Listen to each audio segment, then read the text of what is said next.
celebrate July the 4th, Independence Day, from my American friends and American followers.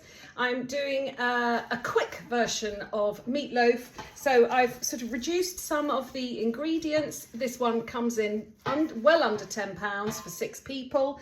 I do a mixture of beef and pork mince. Now, you may not have a loaf tin, so I've made double the quantity because frankly we love meatloaf in this house.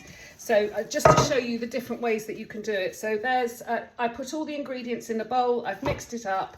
I'm going to just put it in a loaf tin. I've got the glaze here. The glaze will just be painted all over the meat. I'm going to come back to that and just show you another way that you can cook it. It doesn't have to go into a tin at all. You could just cook it on a piece of baking paper. So again, I've got a meatloaf here.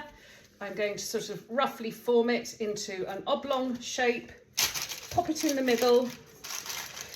This is actually a cake tin liner, which I find really useful for meatloafs. And then that is actually I'll put that on a baking tray to catch the drips.